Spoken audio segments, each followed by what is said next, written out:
Ever wonder why it feels like trying to remember anything from before kindergarten is like, well, impossible? It's like our brains just hit delete on those early years. You're talking about childhood amnesia. And yeah, it's a fascinating one. We tend to think, oh, brains weren't cooked yet. But it's more than that. Language, for example, plays a huge part. So all that baby babble wasn't just cute noise, it was actually forming how I remember things. Exactly. Think of it this way. Language gives us the tools to organize our experiences, right? Without those words, early memories have a harder time sticking around. Plus, get this, there's actually research linking a child's earliest memories to how their mothers talked about the past. Okay, now you have to tell me more about that. So studies have found that when moms used a really detailed, elaborative style when talking about past events, asking questions, giving context, really painting the picture, their kids ended up having earlier autobiographical memories. It was like those rich narratives gave their little brains a framework to build on. Wow. Hold on. So my mom's constant storytelling wasn't just like an endearing quirk. It was actually shaping my memory. Okay, that's a serious aha moment right there. So if language is so key early on, what about that reminiscence bump thing? Where we seem to remember a ton from our teens and 20s. Seems like those memories should get buried under all the new stuff life throws at you. It's a funny thing, isn't it? You'd think our brains would prioritize the here and now. But those years, ages 10 to 30, roughly speaking, they're prime time for figuring out who we are, what matters to us. Those experiences really get locked in. Plus, our brains are running on all cylinders then, too. So those memories are stronger because they're tied to us building our sense of self, not just because those years were more exciting, though, let's be real, they probably were more exciting. Exactly. It's the meaning we give those experiences, not just the experiences themselves. And here's the kicker. Research suggests this bump doesn't just apply to, personal memories. Wait, seriously, it affects how we remember everything. It seems that way. Studies have shown that even our tastes in things like music, books, movies, they tend to peak with what we liked during our bump years. It's like those experiences imprint on us. Okay, now that is wild. So you mean to tell me my current obsession with 90s hip hop isn't just a phase, it's hardwired into my brain because of this bump. This is making me rethink my whole music library, seriously. But okay, if those years are prime real estate in our memory banks, how can we forget anything from them? Because, full disclosure, I've definitely blanked on some, shall we say, important details from my 20s. Right, of course. Memory isn't a video recording, right? Even those significant memories, they're shaped by a lot of factors. One of the big ones is simply rehearsal. The more we revisit a memory, the more likely it is to stick. But honestly, some things just aren't worth the mental storage space. You got a point there. I definitely don't need to remember every grocery list I've ever made. But then there are those times when, like, a memory feels so real, so vivid, but then it turns out to be completely wrong. It's like my brain's playing tricks on me. What's up with that? You're right to point that out. It's not just about what we forget, but also how those memories can change over time. Every time we access a memory, we're not just hitting play on a video, we're actively reconstructing it. So more like piecing together a puzzle, but maybe with some pieces missing. Exactly. And sometimes our brains, they try to fill in those gaps. We use assumptions, inferences, even information we pick up after the event. And that Yeah. process, well, it can lead to some distortions, even when a memory feels crystal clear. Okay, that is both incredibly cool and also slightly terrifying. Yeah. But hold on, if our memories are that changeable, does that mean they're basically unreliable? What about things like eyewitness testimonies or historical accounts? Those are really important questions, and they highlight just how complex memory is. It's not that our memories are intentionally deceptive or anything like that. It's that they're influenced by so much our own biases, our emotions at the time, even our cultural backgrounds. Cultural background. Now, that's really interesting. How does that play into memory? Well, research has shown that people from different cultures, they often remember things in ways that reflect their own values and social norms. Hmm. There was this one study, for example, that compared how Asian American and European American students remembered events. And what they found wasn't that one group forgot more, it was that they actually encoded the information differently in the first place. Hold on, I need to hear more about this. How are their memories different? So individuals from Western cultures, which often emphasize individuality, they tend to have what's called a more analytic, perceptual style. They're focusing on specific objects, specific events, those details really stick out. On the other hand, people from Eastern cultures, with more emphasis on interconnectedness and context, they tend to have a more holistic style. They're drawn to the bigger picture, the relationships between things. So it's like we're each seeing and therefore remembering the world through this like culturally shaped lens. That is amazing. It is. And it's not just some academic thing either. This difference matters in the real world. It affects things like eyewitness testimonies, cross-cultural communication, even how we understand history. We'll definitely have to unpack that more later in our deep dive. Okay, my mind is officially blown. So we've talked about language shaping early memories, the impact of our bump years, even how culture gets in on the act. But before we move on, I got to ask about something that's always bugged me, the power of smell.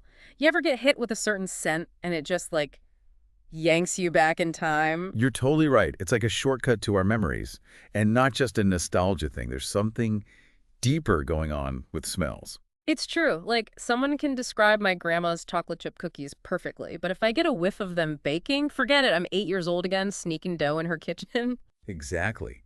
And there's actually a neurological reason for that.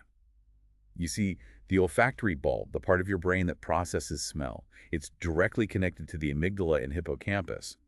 Those areas are all about emotional memory and memory formation. It's like smells skip the line. They don't need to go through our usual thinking processes. They go straight to those deep memory centers. Makes sense. Those smell memories always feel more, I don't know, visceral, more immediate than other memories. Exactly.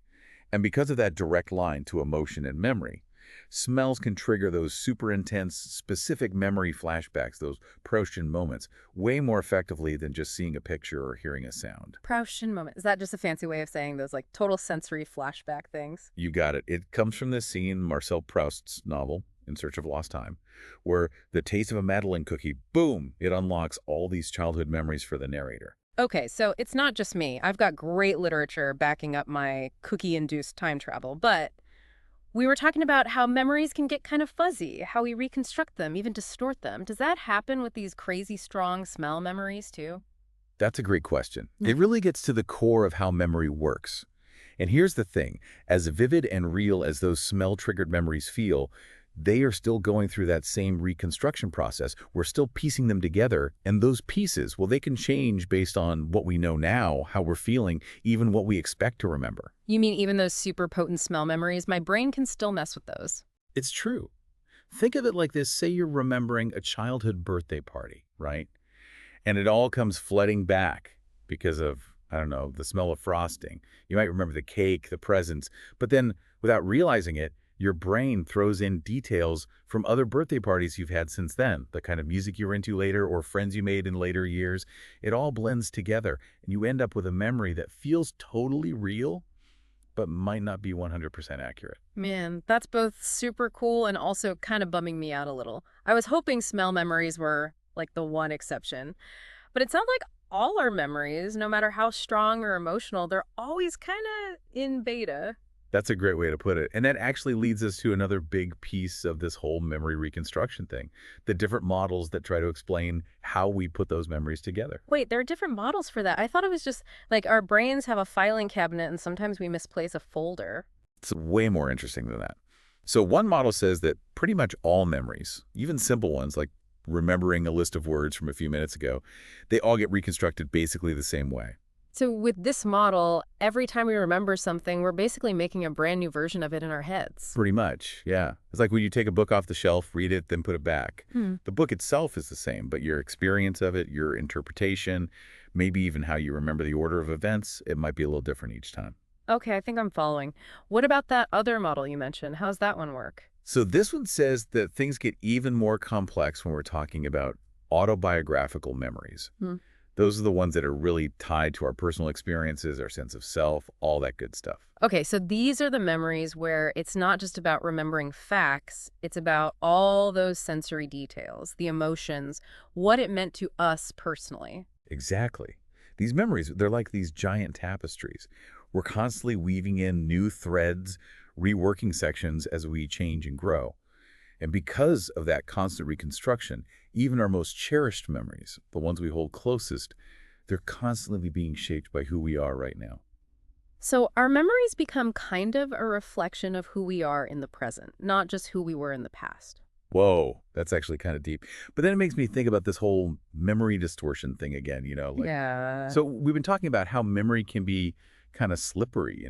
Are there like times when those distortions are more likely to happen. It seems like some memories, especially the really emotional ones, they stay super vivid, super detailed. You're hitting on a really important point. See, when we talk about memory distortion, it's not like our brains are trying to lie to us on purpose. Mm. It's more that our emotions, especially during those really significant moments, they can create these incredibly strong, incredibly vivid memories, but those memories aren't always completely accurate. Okay, so like what kind of event are we talking about here? Give me an example. Think about where you were, what you were doing when you first heard about, say, a major historical event, or maybe a personal tragedy, something like that. Those are what we call flashbulb memories. They feel so vivid, so detailed. It's like someone snapped a photo with a super bright flash. Oh, wow, yeah. Like, I can still remember exactly where I was when I heard about insert widely known historical news event. It's like everything else just stopped. Exactly. And at first, researchers, they thought maybe these flashbulb memories, they were different somehow. Like maybe our brains had this special way of perfectly preserving those specific moments. But as we studied them more, we realized that even those memories, as powerful as they feel, they're still not immune to those same distortions we've been talking about. Wait, seriously, you're telling me even though these flashbulb memories feel so real, so clear, they could actually be inaccurate? How is that even possible? It all comes back to this idea that memory is a reconstruction, not a recording. Even with these big emotional events, our brains are still working with fragments of information. And over time, those fragments, they can get mixed up with our other experiences, our beliefs, even things we learn after the event. So it's like our brains are trying to tell a good story, and if that means changing a few details, filling in some gaps, well, so be it. Exactly. And the more we revisit those memories, retelling the story, looking at photos, even just thinking about it, the more we reinforce that particular version of events, even if it's not totally accurate. It's like that game we played as kids, telephone, Mm. remember? The more you pass a story around, the more it can change. Okay, yeah, that makes sense. But then why do these flashbulb memories feel so different from our regular everyday memories? If they're so easily distorted, why do we give them so much weight? That's the really interesting part about flashbulb memories. They often come with this feeling of like extreme confidence. We're sure we're remembering them correctly, and that's partly because of how intense the emotions were at the time. Our brains, they prioritize information that's emotionally charged, so those memories, they just feel more vivid, more important. So basically, our own brains are tricking us into thinking that just because a memory feels super real, it must be accurate. Kind of, yeah. But it's not like it's a conscious choice or anything. It's just our brains trying to make sense of things, and those emotions, they play a huge role in that process. Wow, this has been quite the deep dive, hasn't it? Like, We've covered so much ground from those blurry early years to those super clear memories from when we were younger, how smells can unlock memories, even those intense flashbulb moments. I feel like I need to go stare at a photo of myself from high school and just see what I remember now. and the thing is, we've only scratched the surface. Memory is so complex, so fascinating. Researchers are still trying to figure out all the little details. Well, until they do. I guess all we can do is keep exploring our own memories, but maybe with a little more awareness, right? Knowing that those memories might not be as straightforward as they seem. Absolutely. Remembering that memory isn't a perfect recording, it's a process. It's constantly changing. That's key. It reminds us to approach our own memories and the memories of others with a bit of healthy skepticism. This has been an awesome deep dive into the world of autobiographical memory. Thanks for joining us. And hey, next time a memory pops into your head, take a second to think about it, to really appreciate the journey that memory has taken, how time, your emotions, maybe even a little bit of your imagination have all shaped it into what it is today.